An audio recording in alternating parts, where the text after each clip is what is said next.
Hello and welcome to TNWKS, the Now We Know show, the show where we discuss a topic of interest and by the end we will have learned something new and hopefully you will too.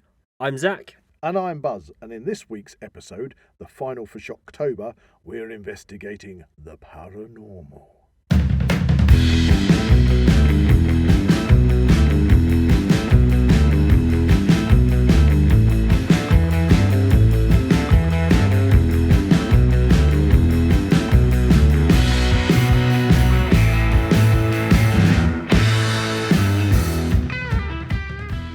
If you enjoy the Now We Know Show podcast, support Zak Wylde Productions on Patreon or join our members on YouTube for early access, ad-free content and exclusive episodes. We're actually going to a particular place to investigate paranormal activity, but first we have...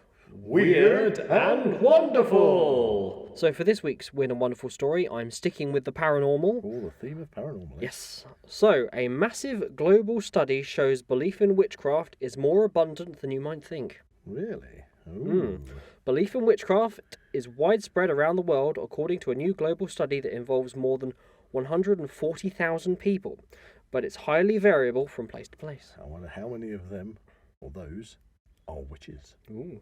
Based on the results, about 1 billion people across 95 countries believe in witchcraft, and the study notes that it's most certainly an undercount given the sensitivity of discussing witchcraft for some respondents. 1 billion people.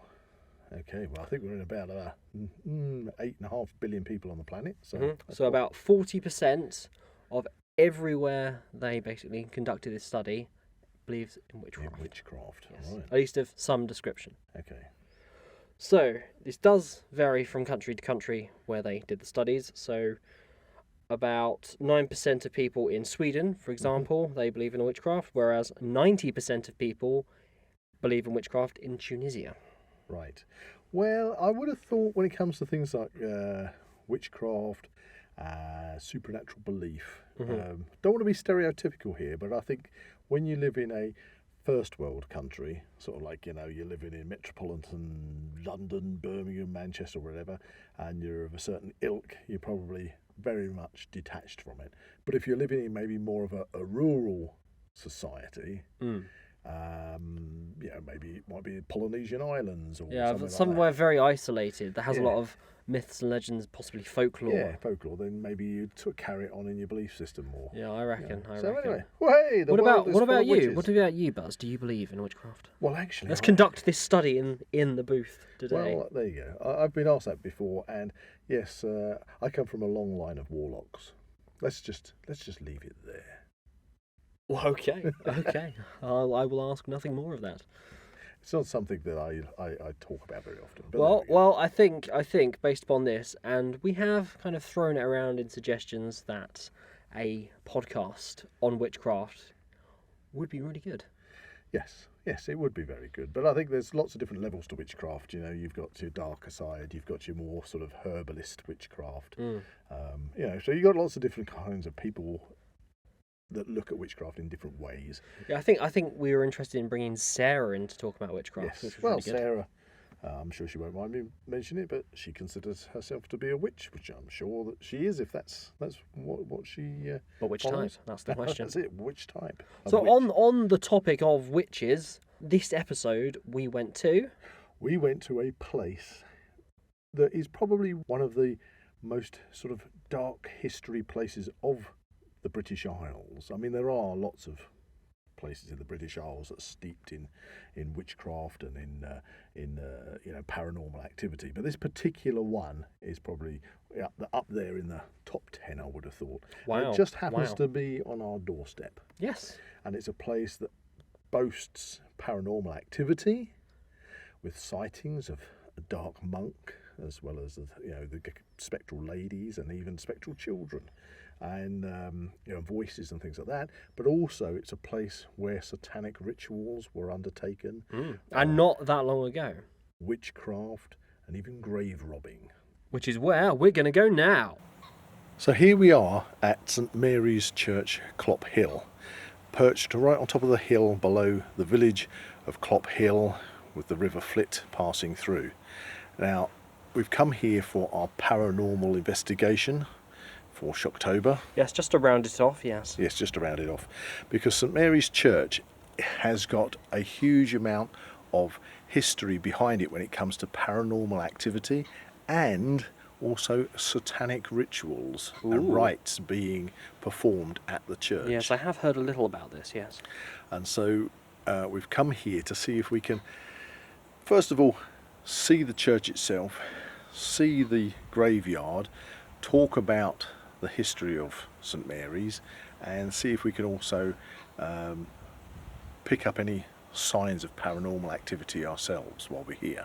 Exciting stuff. Exciting stuff. So to start with, St Mary's Church is around 400 to 600 years old from when it was first established up on the hill, and in later years it became too small for the local parish congregation, so the church was closed, desanctified, and they built a new church down in the village.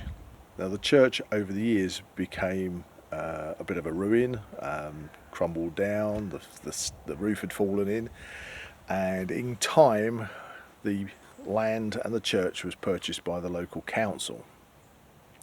However, while it had the period of neglect, that's when an awful lot of strange happenings were reported. Ooh.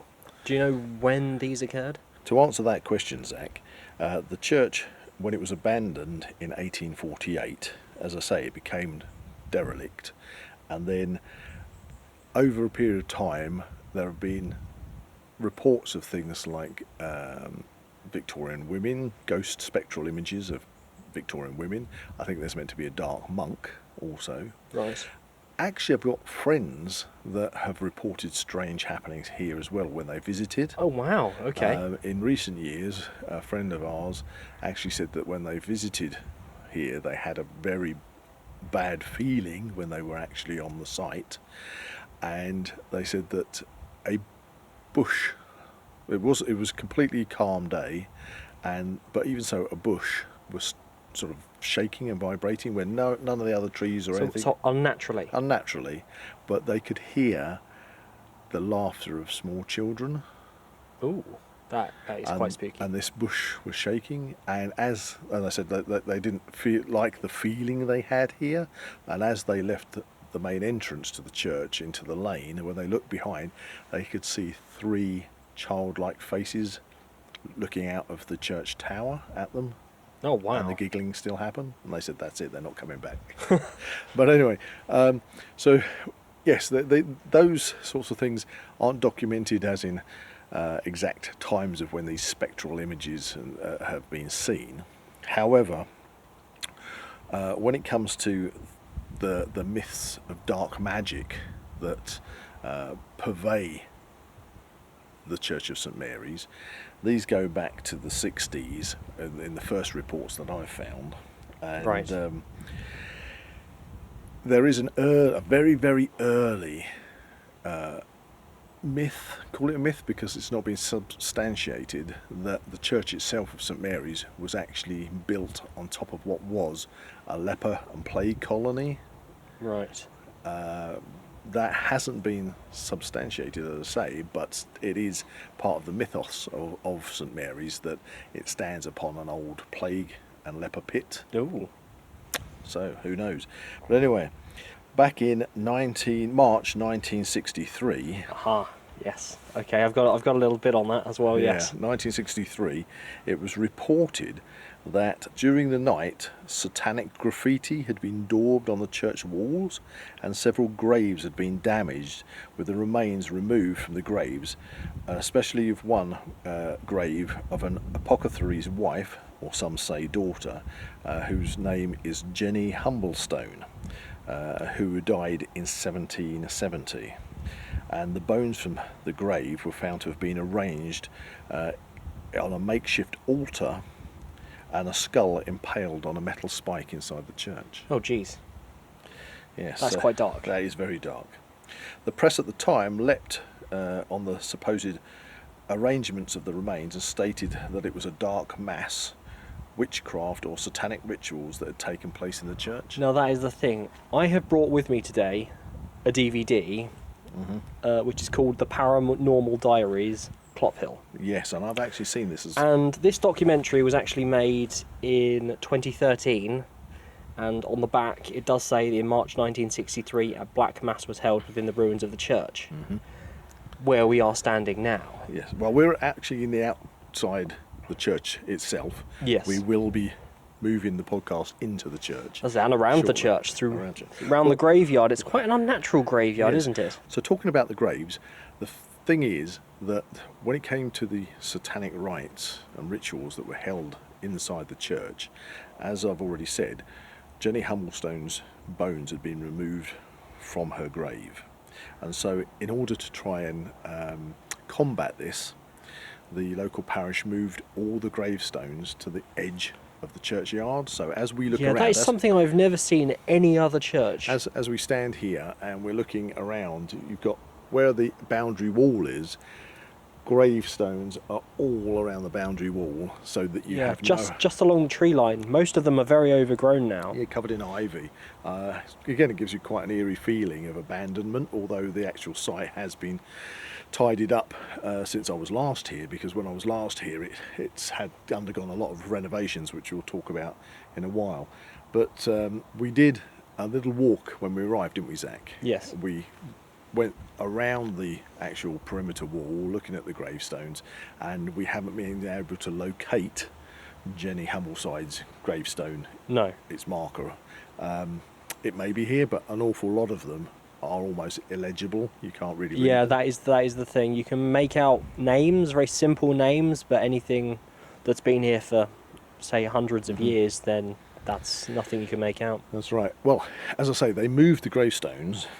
However, that was obviously to try and combat this kind of sacrilegious activity. However, prior to them moving the actual gravestones themselves, the coverage from that 1963 report meant that more people came to St Mary's Church to perform more rituals, and that further damage was done to the graves in the churchyard, including another attack on Jenny's grave, which is why inevitably they moved all the gravestones to the outer edge of the graveyard. Possibly that's why we can't find it. Maybe that one has specifically been moved to somewhere really obscure. Well, in that second attack, if you want to call it, on Jenny's grave, they couldn't find any bones because the bones hadn't been replaced from the first ritual that had been performed. So I wonder what happened to them. Well, what they did is they found an empty coffin, so they proceeded to break up the coffin and scatter that around the ruins instead as part of the rituals. But anyway, this is going to answer that question. Later, Jenny's remains were reinterred in her grave, and at that point it was decided, as I said earlier, to clear the site by removing all the gravestones to the edge of the graveyard. Right. Okay. Well, I mean, that makes sense, doesn't it? You don't want people digging up bodies and things. Anyway, so that kind of activity then died down until Midsummer's Eve 1969, when again the church and the graveyard were attacked and desecrated. Wow. The significance of Midsummer's Eve led to the press to report that the vandalism had been carried out by witches at that point.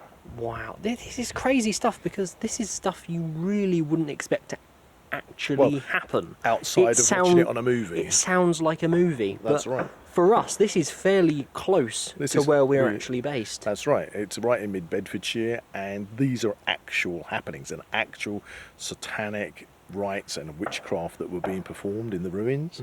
I wonder to what end. That's the question. Because of that, the local vicar of the new church down in the village decided to keep a watch over the graveyard. But when nothing happened, after a few nights he gave up, and it was after he left that they attacked again, and this time several graves were disturbed, but no remains were removed on that occasion. Again, things returned to normal for the residents of the parish until 1975, when the graves were again attacked, opened, and bones randomly scattered across the church floor. Although at the time a lot was made about the attacks and the satanic rituals and witchcraft that was being carried out, but since 1979 there's been no further accounts of grave desecration, which means that now St Mary's Church, Clophill, is really the haunt of urban explorers and paranormal investigators. Just like us. That's it. And the odd teenager Oh dear. was to come up. We've just walked over, in fact, to the actual stonework of the church. Now, as you can, you I don't know, you weren't here too long ago, I think, were you, Zach? I think it was sometime last year, maybe the year before. Yeah, but when I last came here, it was still very derelict, and now I can see that what they've done is they've done an awful lot of repointing the stonework. You know, it's all quite fresh across it. Yes, I can see. They've maintained the tower. And Yeah, you can actually go up there now. yeah, I think what it was is that it was initially proposed that the local council, when they took over the ownership of the site, that because it stands on the Green Sands Ridgewalk, that they were going to renovate the church itself, because you've still got the four walls and the tower. Yeah, it's just the main roof. It's the main roof and that's windows missing. that have gone. So what they were talking about was actually turning into a bothy. And what's that? A bothy is somewhere where walkers, you know, you get bothies in Scotland when you're out on the hills. It's somewhere where you can shelter at night. Oh, is that like mountains? Yeah. Mountains. So they were talking about actually turning the church into a bothy, so that Interesting. walkers using the Green Sands Ridgeway could basically stay over. That's a really cool idea. However, from what I read about that, is that the funds weren't readily available to go that far. And I do believe if something like that were to occur here, I think it would be subject to a lot of vandalism, I reckon. Well, I don't know. I suppose the thing I is, think it's a bit too close to civilization. I think if you're trying to turn the whole dark side of the history of this site on its head and trying to make it respectable again, trying to sort of dispel and get rid of the darker feeling of what people may feel coming to a site like this, that by doing something like that makes it sort of start afresh, covering over that dark history, removing it and saying, look, everything's fine, guys. You know, everything is cool. So anyway, so they didn't manage to turn it into a bothy, but what they have managed to do is to renovate the site. And as you said, they've managed to renovate it, and the tower can now be accessed. Yeah, I think you have to. I think it's accessible at certain times of the year, or you have to get permission. That's it. I think if we go inside later on in the will. podcast, then I think there's some signs We can find find out. Now, the other thing from looking at the outward aspect of St Mary's, when we came to the site, I think again to combat that any potential threat of people doing satanic rites and witchcraft and rituals here, they have now put up an awful lot of floodlights and CCTV cameras. I was actually really surprised when I saw those. I mean, we're here standing outside the church, and if we look across, you can see through the window, which is missing, the large aspect, that's got CCTV cameras internally as well. Inside, outside, and there's not just one or two, there are 3, 4, one on every side. Exactly. I mean, we're standing around the back right now, and there's one just overlooking by some trees. So you see here. Well, it's also important to point out that they've got signs up that are saying no overnight. I mean, you're not now allowed to visit the church at night. Yeah. After dark, it says no visitors, and the fact that it's security alarmed. Wow. So that's why we've chosen to come during the day. During the and daylight. That was the thing, because we had originally planned to come up here at night to do a ghost hunt. Well, that's it, and we still have that plan. Penned, yes. Yeah. We were going to come up here with our paranormal specialist, our expert, Mickey Bolden, who's also a spiritualist medium, so he can come and see if he can sense anything. It'd be great to have him back on the podcast. Exactly. Well, I'm sure Mickey would come along. But of course, now we've got the thing that we've discovered, that the whole site is covered by CCTV and that it's not allowed to be accessed after dark. So as we're here, and it's probably a couple of hours or so before sunset, I would imagine, but what we've brought along is our EMF detector. And what does that stand for again? Electromagnetic field detector. Right. Okay, and it is one of the prime tools, if you like, in the arsenal of paranormal investigators. They use a wide range of tools to see if they can pick up any kind of supernatural activity. And an EMF reader, it picks up, as I say, magnetic field fluctuations, and supposedly, you know, when you've got a lot of paranormal activity, you get a lot of disturbance within natural electromagnetic fields. So that's what I brought along. It looks almost like a remote control, doesn't it? It's sort of like that, with a set of lights. So if, for example, if I just switch it on, there we go, it'll settle down.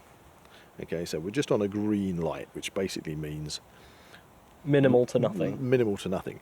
Now I'm going to get my mobile phone out of my pocket. Mm-hmm. I'm going to bring that over towards it. And look, now it's shot right up to the red. Wow, Yeah. that is interesting. So I'm bringing it back again. And there you go. You can see Wow, I'm picking that up on my headphones. Yeah, it's going crazy, isn't Yeah. it? Wow, that's really cool. Now I'm taking my mobile phone away from it. So it's now off. My mobile phone is now off. Yeah. And we're back on just the green light. Yes, so I think we don't want to confuse the phone signals with an actual disturbance, do we? No, not at all. So I think what we should do is perhaps we should take a walk around the perimeter of the church. Yep. And just see if we Just get any see. hot spots, as they call it. Okay. So here we are. Let's just go for a walk. So again, we have a lot of restoration on the place. Again, no fluctuations in the electromagnetic fields. And we're A at very nice view. we've got a beautiful Overlooking view overlooking Bedfordshire. all the way across out towards. Is that the sandy transmitter over there? May well be Sandy transmitter. Yeah, you can It's walk very all high. the way out towards Letchworth, Hitchin, Stevenage from here. Quite a good vantage point. Yeah. We're still on the outside. We're not picking up any electromagnetic fluctuations as it is, but we've got a great view now of the inside of the yeah. church, viewing the altar and what would be the bell tower. So shall we proceed in? I think that's a good idea. Okay. It's a very grand aspect, isn't it? It is. It's an absolutely fantastic ruin, and as I say, it's been very well maintained.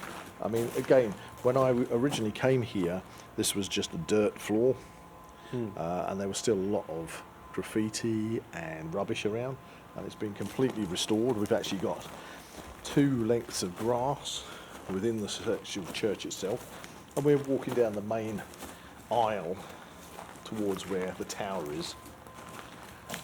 And we're still not picking up any kind of fluctuations in the electromagnetic fields being in here. Again, I don't know when it comes to paranormal activity whether or not they actually, that changes whether it's at night time or daytime. I kind of feel that it shouldn't really make too much of a difference, apart from people get more kind of, we had a little flicker there, do you see that? Yeah, I can see it. It is just picking up something. Let's move around here a little. Okay, so we're moving towards the staircase that leads is up the locked. tower. No. Oh, hey. Wow. There- Okay. There was a big. Now there was no electrical things here. No, that is actually quite spooky. Right. So we're just passing across the entrance Of the bell tower. of the bell tower. Well, Secured by Brotherhood Protection Limited. it's settled down, but there was definitely There was. a strong blip there, It went up to, I think it was almost at the top. almost at the red. Yeah. But it's now settled down to nothing. But that's right at the doorway. Yeah. So it's So this doorway was installed in 2014 by the Clophill Heritage Trust. as part of the restoration. If we look up above us, you can see straight up. To where you'd be able to walk if you could book Yeah. some kind of So you've tour. got like a steel platform which you can see through. It's like a mesh platform, and then a small spiral staircase that leads right up to the top of the tower itself. It must have some fantastic Oh, views. it's going again. All right, we're getting another read in here. Let's just step into where I presume the altar would have been. Yeah, it is jumping. It is literally redlining. What could cause that though? Because we're not near any kind of electronic. Okay, I've just moved electronic away. things. I'm moving away from that hotspot. You can see that. Yeah, see just nothing. green. It's just green. Okay, I'm coming back over to this corner. Oh, flicker. We're definitely going to have to come Okay, back here with some cameras. What I'm going to ask you is, can you just step away? Okay. You can be an observer. Yep. There is definitely... Yeah, because I'm far away enough from you now, and it's still flickering. Can't be picking up anything. I'm at least 5-10 feet away, and it's picking stuff Hitting the red up. line again. Hitting the red line. In that far left corner. Yeah. Again, associated around this doorway. I'm coming back to the doorway. And I'm getting readings all around this area. That is spooky. There is definitely some electromagnetic fluctuation. Yeah, because that is not me. That is not me. I have the recording equipment on me. And you are... And I am 10-15 feet away now. Look at that, it's redlining again. Okay, I'm going to move to the opposite side of the altar. I'm extending this out arm's length. Nothing. Nothing. Definitely something here. It definitely seems to be the staircase side. Staircase side and this back wall. This corner. That is so spooky. Okay, we're going to move away from that. I wonder if it's the same on the outside corner. We can try everything. What I'd like to do Yeah. is... We move back down the aisle. We can see there. I'm sure that this doorway that's been bricked in led to a lower... we'll go to the outside, but I don't think that this doorway went through.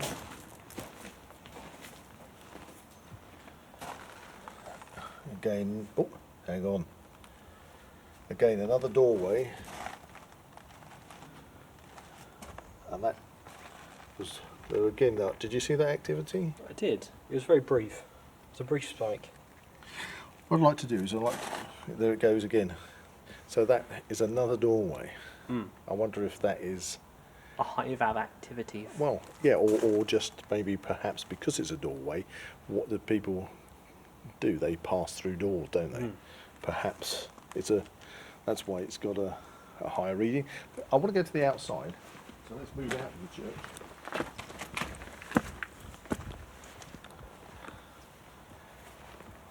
I just want to see if that bricked up door does lead to the outside.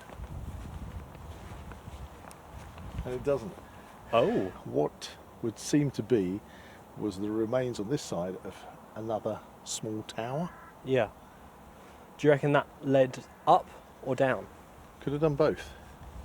Because it was low. It was very low on the inside. Yeah, so it looks like we've got another portion of, I would say, a tower leading up. But the doorway to it is bricked off.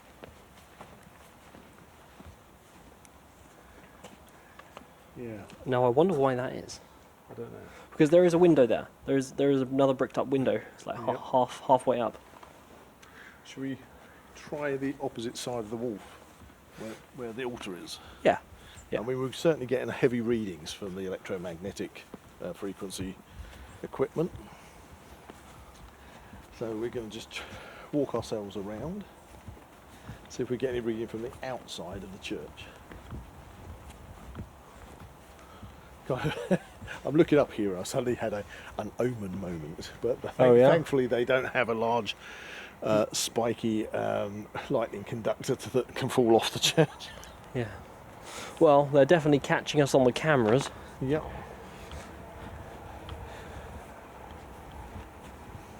That's when some men in black suddenly come up the hill towards us Okay, right now to escort us up the premises. we're at the opposite side of the altar wall. Yes. How thick would you say this wall is? That is a good 7 feet? 6 to 7 feet thick Yeah. sandstone. Right, I'm moving right up to the wall. Ooh, So this is on the outside of the window. it's the outside, but it's the same corner we got activity inside. I had a little flicker there. It seems to be actually around the window almost. Yeah, let's move across. So the staircase to the tower would be the other side of this wall.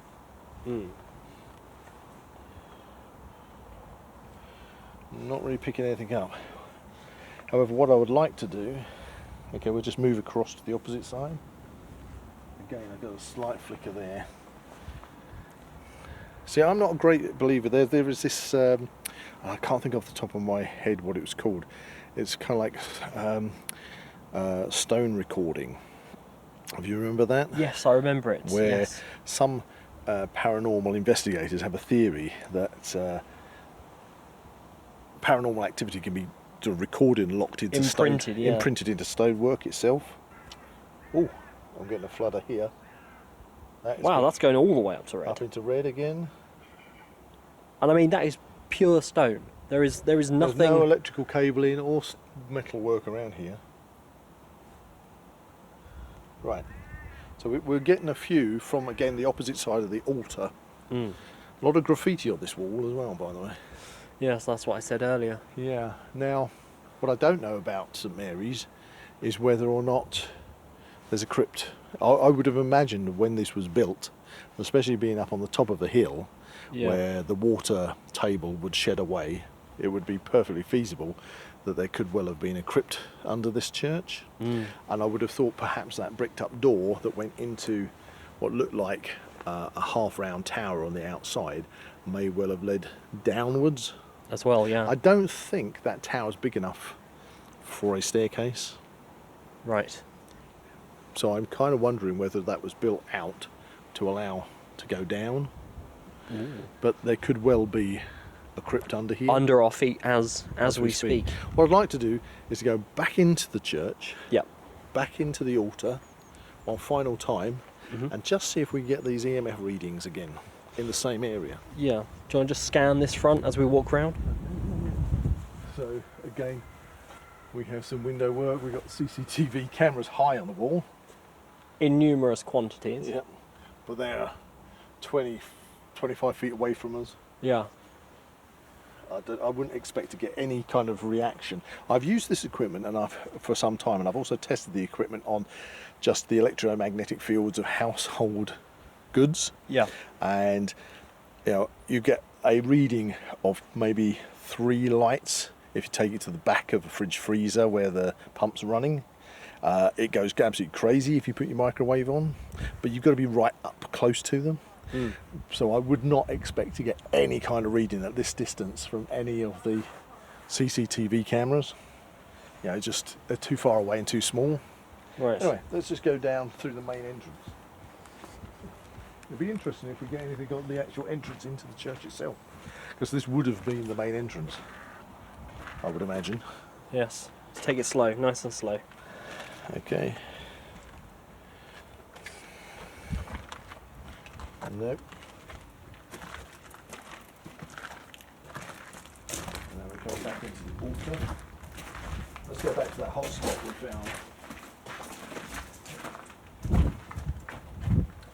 And it's back again. Yeah, it's back again. Definitely in this area. There's something in this area which is really pushing out a signal. Look at that go. Wow, that's going all the way up to red. Let's see if I can catch. Yeah. Oh, that's amazing. Wow, hold it right there, right there. That's crazy.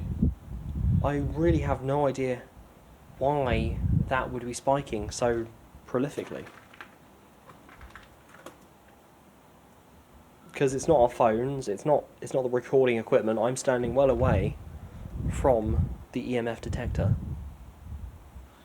That is a massively strong signal we get. I'm backing away from it now and the signal's gone. So there's definitely something happening in this area. Right, I'm going to shut down on the EMF reader now. That's off. Wow, what a fantastic experience. Yeah, How does it make you feel being here? well, what I've noticed is the fact that when we arrived, it was fairly still, the day. It was very still. It was nice, bright, sunny. But now we've stayed here for, about half an hour, maybe more. And the wind has picked up. And it's getting a bit more cloudy. Yeah. Which is kind of giving this ominous feel to it. Well, I'll say, prior to being here today, it was a lot more... it gave you a lot more of a dark, depressed feeling when you were at this, because it was a ruin. And that would have been, I don't know, 25 years ago, probably, when I visited at that time. Wow. I actually say, because of the renovations, it feels far more uplifted. I have just spotted something on the wall that I have no idea what it is. Ooh, that is a photograph in the making. And that is what is known. It's like a red, a circle. It looks like a shield almost. Yeah, but that is what's known in the trade as a witch mark, or it very much resembles a witch mark. It's very large. Now, witch marks are traditionally put on the outside of buildings near entrances to ward off witchcraft. There's another one under this window as well. The same pattern again. Okay. And this strange red pattern, it has obviously been there for a good while. That has a lot of age to it. Well, again, there's been restoration done. You can see some scoring marks across here from, I'd say that's modern renovation equipment. They're working on the plaster. But what would give those marks that red look? Well, that would be. Sorry, I just got disturbed by a little knock sound in the corner there near the doorway. Red ochre, perhaps some kind of mixed into the plaster work. I don't know though if this is original plaster work. To be honest, I mean, even this plaster work, as you say, it has still been here for a good while. And you're saying there was a lot of activity here throughout the 1900s.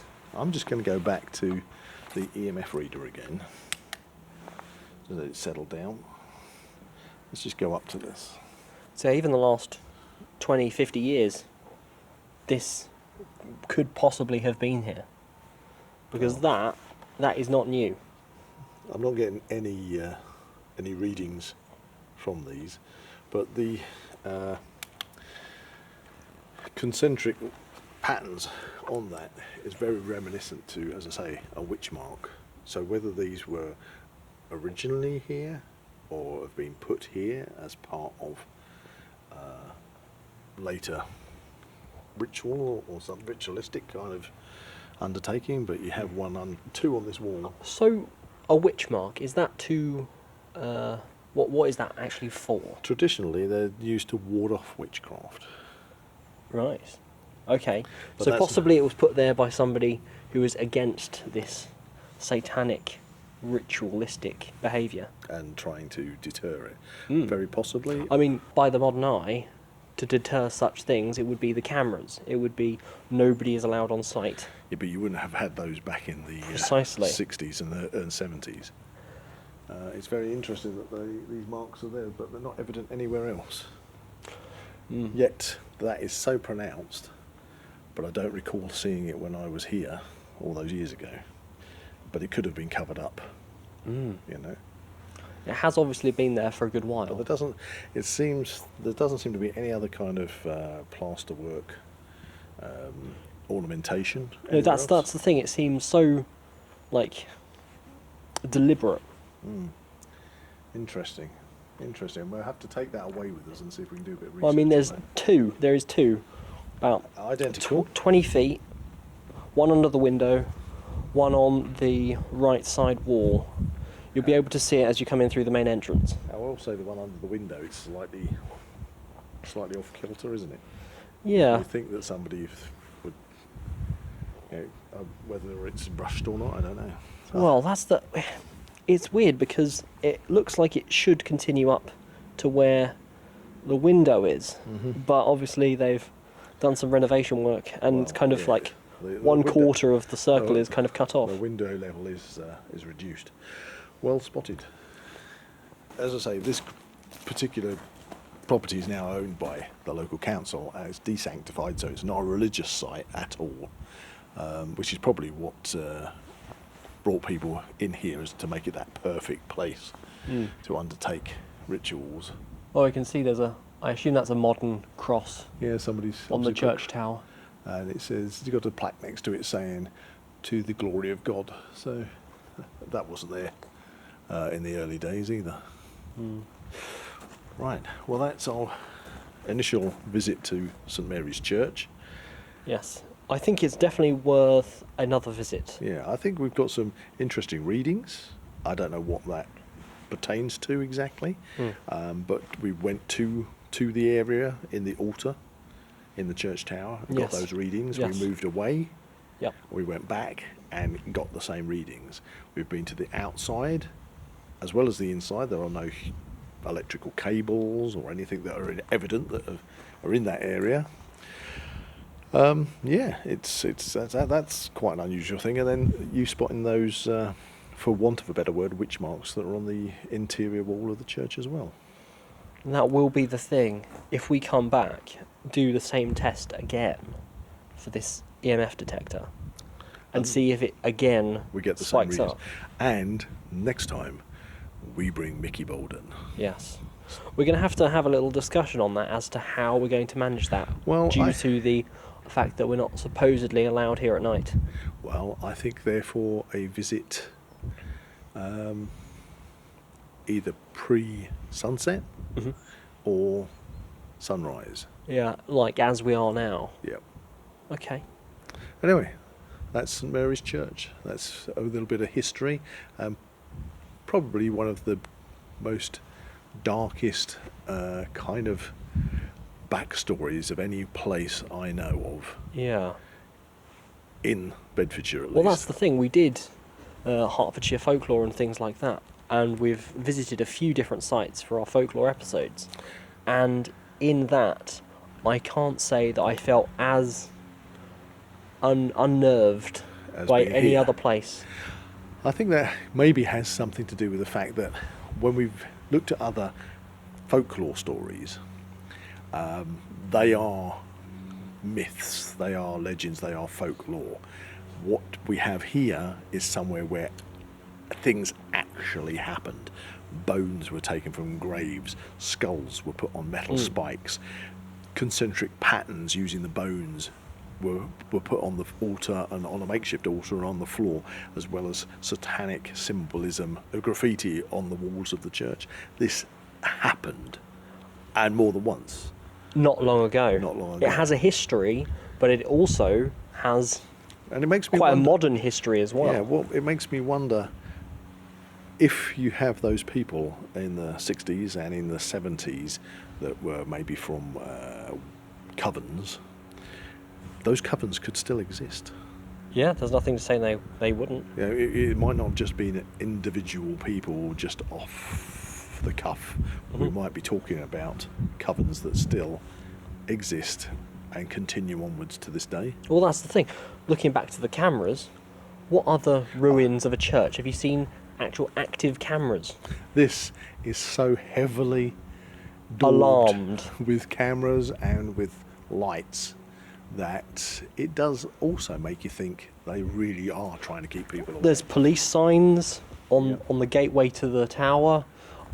Looking back to that big entranceway, overlooking Bedfordshire, you've got two cameras either end. One is very disguised, the other looks more modern. And right above us, again, we've got a huge spotlight to light up the main church area. And you think if nobody's allowed here at night, why would they need a spotlight? That's to see what's happening within the church itself. And as we come outside the church, again, on the far side, cameras. This, just under the front entrance here, we have got 3 cameras which are no more than probably 5 foot apart from each other. And I mean, if this was any other ruin, there wouldn't be any cameras on it. No. Why would there be so many cameras on it? I think Unless somebody was actively trying to monitor such things from happening. I think that really what we've got here is a very active hotspot where the need to deter people is incredibly strong. Yeah. And that it's basically bringing this podcast to an end with more questions than we can answer. You know, it's thrown up more questions. You know, very, very strange. Just looking to this window over here on the outside. Yep. There's Somebody's a cross. Somebody's inscribed. Now that's quite a modern feature, I would have thought, because Yeah. that looks like the stone itself has been renovated, and that somebody, because that's quite. Let me take a photograph of it. We can put up. But that's kind of you can tell somebody scratched that in, I believe. That's not a... I mean, that's how the stone should look. If we look to our left, you see this modern stone has been put in. Oh, right. That's what it should look like. And that's lovely. That's stonemason's work at best. I'll take it there. So do you reckon that's And like on this side, a gradual thing that is slowly built up over time? Because that looks very new. Well, very that's- new. Yeah, this is the part of the renovations where they put the new stonework in. Yeah. That is part of the old stonework, which is obviously worn away. But that cross would never have been on the surface. Yeah, because the surface of the stonework would have been carved like that. Yeah. But because it's flat, somebody's scratched that in. So somebody's actually physically come here and scratched that in, which is very, very interesting. Now, to me, I think one of the spookiest parts of this visit is those witch marks, because Witch marks, yeah. I can't recall seeing those before. But But they look like they have been there for ages, years. we're going to go back, and I'm going to see if I can research that pattern, because we actually have a witch mark on our cottage. Right. Yeah, I've shown that to you before. Yeah. And the witch mark on our cottage, which is on the back of the cottage, which would have been that we've got an extension on the cottage. Thankfully, the extension didn't cover up or damage the witch mark. But the witch mark is there right next to what would have been the entrance into the kitchen. And most people would have been in and out. Back in the day when our cottages were built, back in these 1890s, they had out houses, so the toilet and wash house was outside in the garden area. So you would have been using that as your main entrance to come in and out. And a witch mark, as I say, is there to protect the house, to prevent witchcraft, evil spirits getting into the house. And this is very interesting because these it's two on the marks, inside. these two marks are on the inside rather than the outside. It's like trying to box something in. I don't know. But anyway, very, very fascinating. So we've had some positive EMF readings, discovery of witch marks, and overall, as I say, it's thrown up more questions than answers. I think it's time we should head back to the studio, don't you? Yes. Okay, let's go. So here we are, back in the studio, back in the dungeon studio after our adventure out there. I found that really, really interesting. Well, I felt kind of... I don't consider myself to be in tune, like, With these things with these things as much, other people would put forward. But that's something we can work on going forward. But, I have to say that we did take an EMF reader with us, which was the electromagnetic frequency reader, and we did pick up a hotspot within the church, within the grounds, and we were methodic with it. We moved away from it. We came back to it. We went away from it. Came back to it. Tried lots of different things. Made sure that we had no electronic equipment near us, and we kept getting the same hotspot in that area. Well, that's got to say something. I don't know what was sending out that. Well, I think it's definitely worthy of future investigation. Yeah. But what I will say is, while we were there, we didn't see the black monk. No. We hadn't seen any spectral ladies or any giggling children, for that matter. Just saw one lady having a sandwich. They were wandering around Who wasn't. slightly ominously. Yeah. There was one lady who was sort of lurking around in the background. She wasn't wearing Victorian clothes. Maybe it was a really convincing ghost. Could have been. I mean, she was there, and she was sitting in the window at one point, eating a sandwich, as I say, and then she disappeared. Yeah, I think overall... I think she disappeared in a car, but there you go. Overall, the prevailing thing about it was that the area was obviously highly under surveillance. Yeah, I mean, really heavily. And I was really taken back by that because it seems it seems very out of the way. Yeah, I don't even see industrial estates that are under that much surveillance. No, it's got cameras every wall, everywhere. Floodlights, alarm systems, and I'm like, signs everywhere. Do not come here at night. It is alarmed. Otherwise, the men in black are going to come storming. Police, and it had these signs up for like a brotherhood. Yeah, the kind of security team. I don't know whether that's from something to do with the. Maybe it's a front. It's a front for the occultists church or something. Or the occultists. It could be one or the other. Yeah, I mean, I was also fascinated with the big. All I can describe them as witch marks. that were inside the Yes, church. yes. I've got a lot of material on witch marks, as a particular subject that I'm interested in, and I've found some medieval witch marks which looked very, very similar, apart from the witch marks in the church were contained in one circle.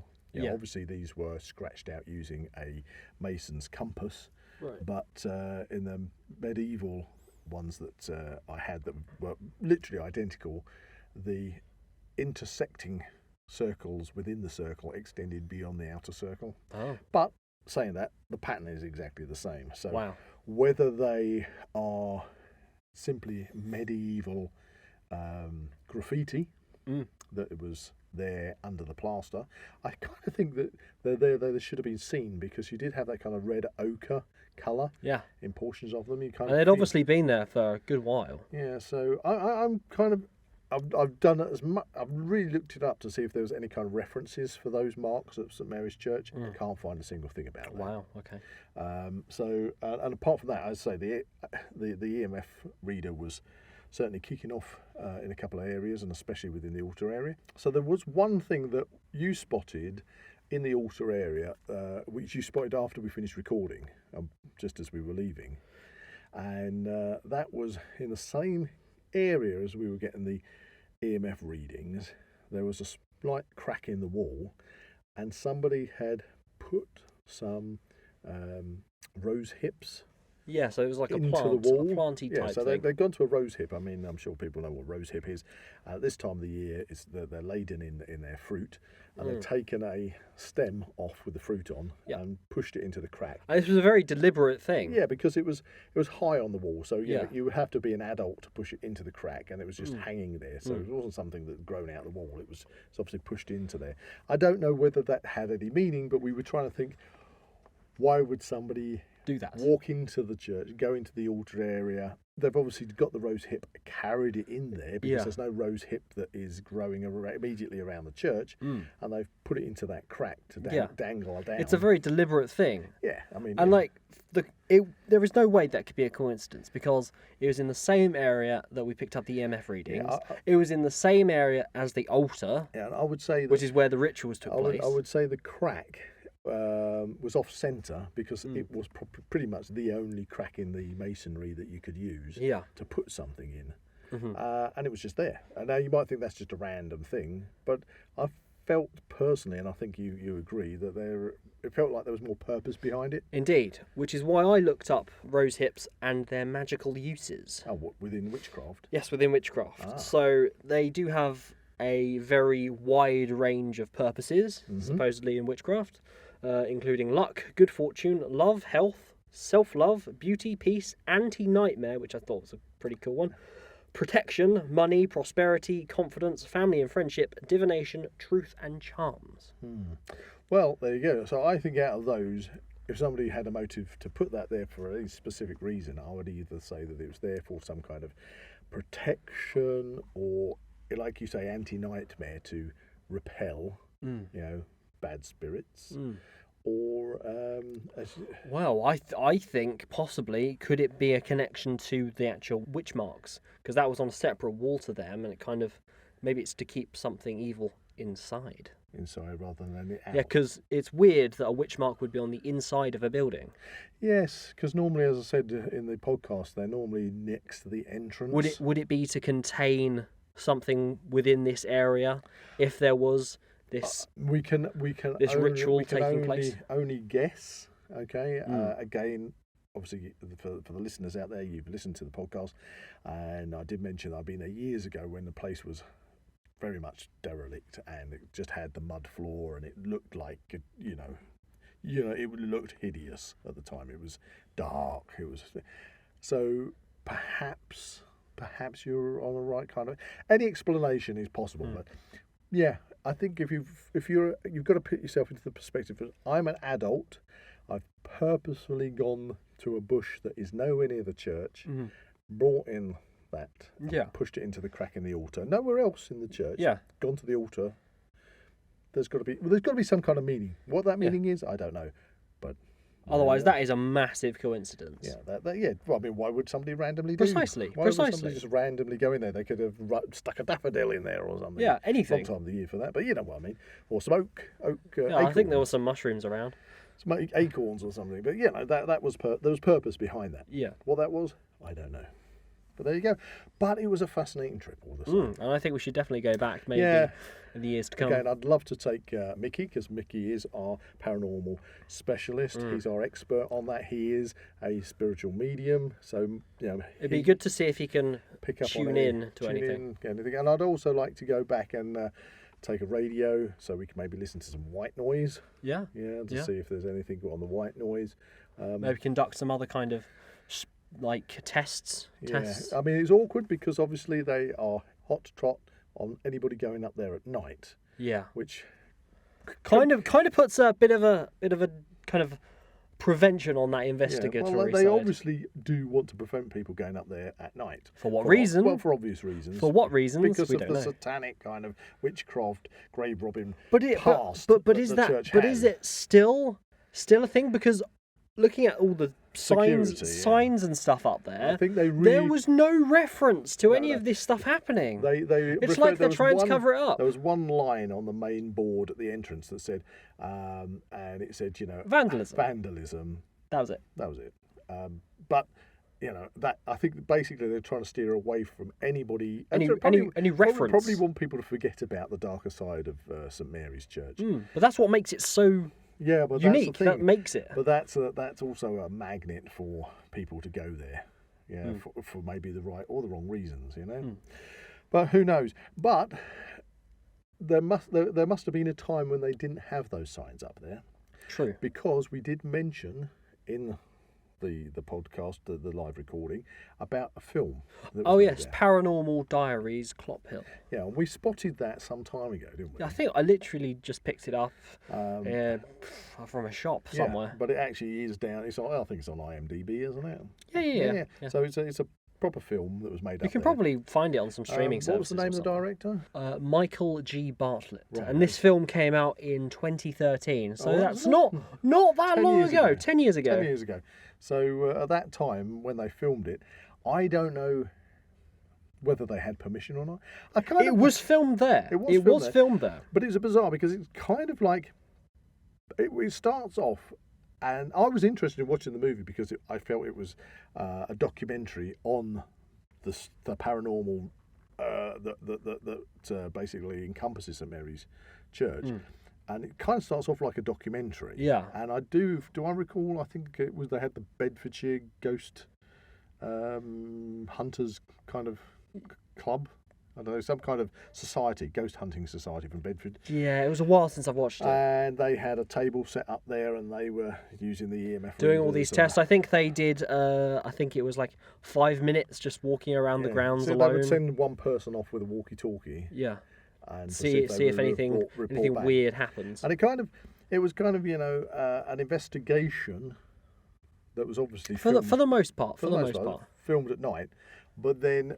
it suddenly went downhill towards the end because I think they wanted to go for a bit of sensationalism in this particular film stroke documentary, because all of a sudden they all saw, what's that noise? What's happening? Look, can you see those lights? And then it cut to a sequence where we had white robed figures with torches. I'm talking about flaming torches. Heading in a procession. In a procession through the woods. And then it's like, come on, let's go and look. Yeah. And they were in the woods. There aren't any woods right next to the church. Not right next to it. No, there are woods up there, but no, there's a lane with a couple of bushes. Yeah. You know. It almost felt like a found footage thing in the end, didn't like they just...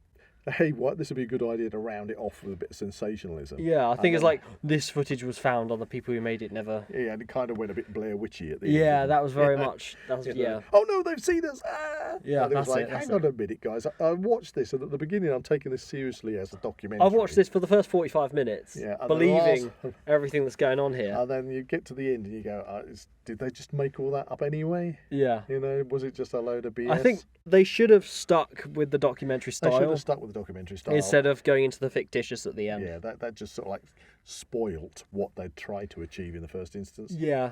But saying that, it is a film. And it's a very low budget film. Low budget film, but I think for anybody interested in the mythology. The mythology and paranormal and St Mary's Church. Definitely worth a watch. Yeah, give it a watch. I don't think... Don't expect it to be like the next big thing or anything, but yeah, it was interesting. I would say if you're interested in watching these sort of ghost hunting, paranormal programs that they have, that you can streaming channels and all sorts of things. Blaze or something. Then give it a go.